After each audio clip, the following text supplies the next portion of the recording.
प्रणाम हिंदुस्तान, आप देख रहे हैं इंडिया टाइम्स और मैं मनदीप पंडित। राजनीति के नए नए विश्लेषण, नई नई खबरें और राजनीति के अखाड़े में क्या पूर्वानुमान रहते हैं, हमेशा हम आपके सामने लाते ही रहते हैं। आज हम बात करेंगे हरियाणा की राजनीति की, क्योंकि विधानसभा के चुनाव सिर पर हैं। हरियाणा के अलावा झारखंड और महाराष्ट्र में भी चुनाव है अक्टूबर में।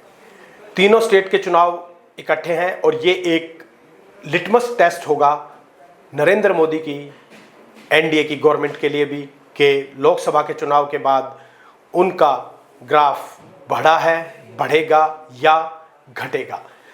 देखने वाली बात यह है कि हरियाणा के अंदर अमित शाह लगातार ताबड़तोड़ दौरे कर रहे हैं। अभी कल ही उन्होंने ओबीसी सम्मेलन किया महेंद्रगढ़ में, उससे पहले पंचकुला में कार्यकर्ताओं की मीटिंग ली और पिछले 15 दिनों में 2 दौरे कर चुके हैं। और अमित शाह खास तौर पे हरियाणा के विपक्ष के जो नेता हैं और कांग्रेस के वरिष्ठ नेता पूर्व मुख्यमंत्री भूपेंद्र सिंह हुड्डा पर गाहे बगाहे वार करते रहते हैं, उन पर शब्दों के बाण छोड़ते हैं और उनकी कड़ी आलोचना भी करते हैं, कांग्रेस की भी आलोचना करते हैं। तो आज हम बात करेंगे भूपेंद्र सिंह हुड्डा की, पूर्व मुख्यमंत्री की, कि किस प्रकार एक बार महाभारत का जो युद्ध हुआ था उसमें एक धृतराष्ट्र थे जिन्होंने पुत्र मोह में पूरे राज्य को तहस नहस कर दिया, पूरे कुल को नष्ट कर दिया, पूरे परिवार का बंटाधार कर दिया। इसी प्रकार से भूपेंद्र सिंह हुड्डा अपने पुत्र दीपेंद्र हुड्डा के मोह में, या यूं कहें कि पुत्र मोह में, हरियाणा कांग्रेस के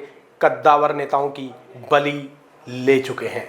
जी हाँ, इस लिस्ट में जो नाम है वो बड़े नाम हैं हरियाणा की राजनीति के, जिसमें सबसे पहला बड़ा नाम आता है चौधरी बीरेंद्र सिंह का। बीरेंद्र सिंह ट्रेजेडी किंग के नाम से जाने जाते हैं हरियाणा की राजनीति में। उनका एक सपना आज भी अधूरा है कि वो मुख्यमंत्री बने।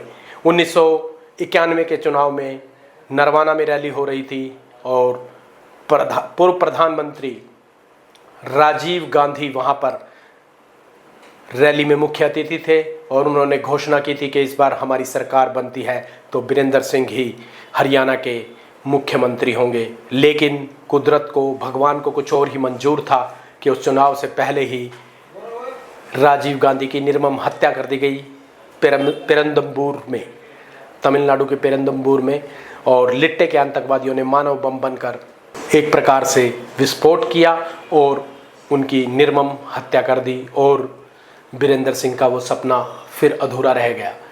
उसके बाद वो वित्त मंत्री बने हुड्डा की गवर्नमेंट में। उस टाइम भजनलाल की सरकार बन गई थी 1991 में। 2004 में वो वित्त मंत्री बने और 2009 में वो इलेक्शन भी हार गए। उसके बाद वो बीजेपी में चले गए। बहुत बड़े 2 मंत्रालय उनको दिए गए भारतीय जनता पार्टी द्वारा, जिसमें कि वो स्टील मिनिस्टर रहे, पंचायत विकास मंत्री रहे। उनके बेटे को हिसार लोकसभा से सांसद की टिकट दी बीजेपी ने और वो विजयी हुए। उसके बाद उनकी पत्नी को भी उचाना से एमएलए की टिकट दी। 2014 में वो जीती, 2019 में जीती। अब 2024 का चुनाव जब आया तो उन्हें लगा कि उनके बेटे को टिकट नहीं मिलेगी, तो वो कांग्रेस में चले गए और उन्हें पूरी उम्मीद थी कि टिकट उनके बेटे को ही मिलेगी हिसार लोकसभा से। लेकिन भूपेंद्र सिंह हुड्डा ने अपना वीटो लगाते हुए फिर चौधरी बीरेंद्र सिंह को पटकनी दे दी और उनके बेटे की टिकट कट गई। तो इस प्रकार हर बार बीरेंद्र सिंह की राह में भूपेंद्र सिंह हुड्डा ने रोड़े अटकाए, उन्हें हाशिए पर ले जाने का काम किया।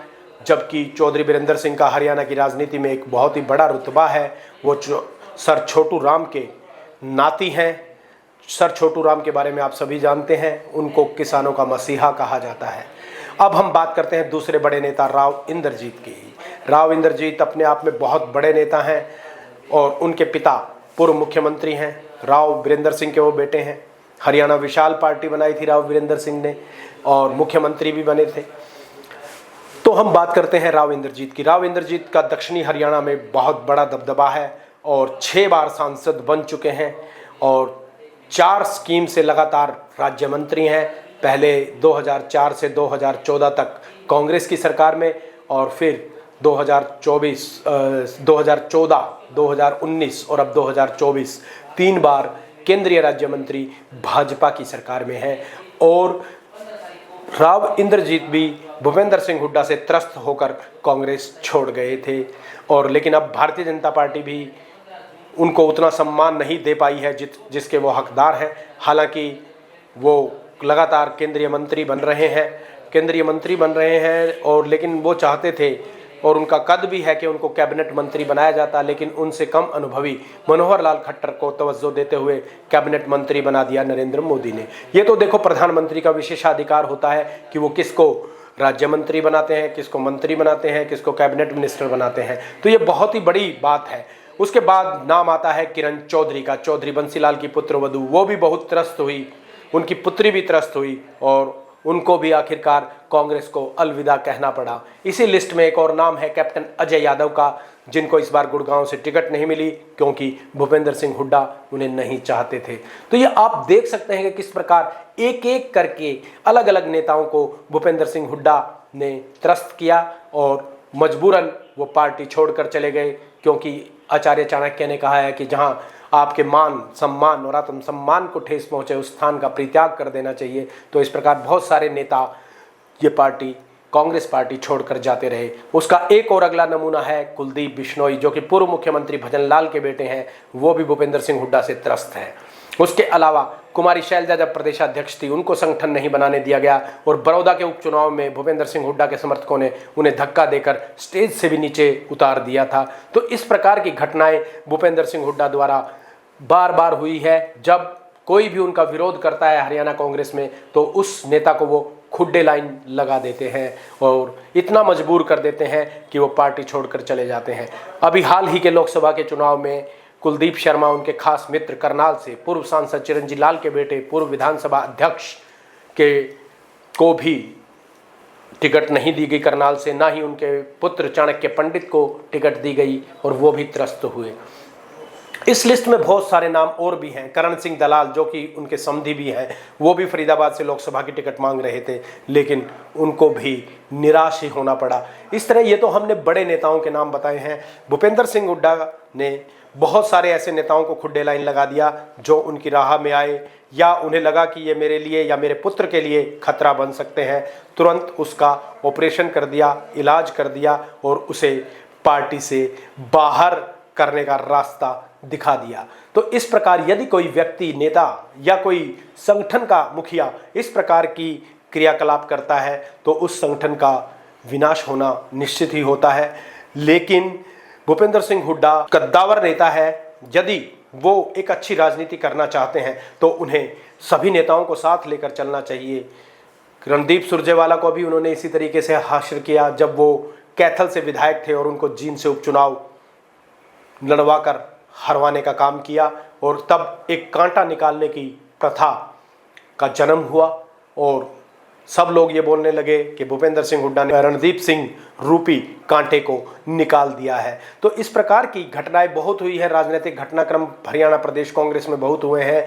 अशोक तंवर भी उन्हीं का शिकार हुए। हुड्डा के समर्थकों ने उनका सिर तक फोड़ दिया था। तो इस प्रकार की घटनाएं होती रहती हैं और जो बड़ा नेता होता है, कहते हैं कि एक बड़ा मगरमच्छ छोटी मछलियों को निगल जाता है। तो इसी प्रकार भूपेंद्र सिंह हुड्डा ने हरियाणा कांग्रेस में जो भी उनकी राह में आया, जो उनके राह में रोड़े अटकाने वाला था या यूँ लगता था कि ये मेरे लिए या मेरे बेटे की राजनीति के लिए कांटा है, तो उन सब का कांटा निकालने का काम भूपेंद्र सिंह हुड्डा ने किया। लेकिन पार्टी हाईकमान भी मजबूर है, क्योंकि रोहतक, सोनीपत, झज्जर में भूपेंद्र सिंह हुड्डा का प्रभाव है और वहाँ से 15 से 20 सीटें या 22-23 सीटें वो जीतने में कामयाब होते हैं हर बार। तो इसी कारण हाईकमान भी चुप है और वेट एंड वॉच की पॉलिसी कर रहा है कि कब सही मौका आए।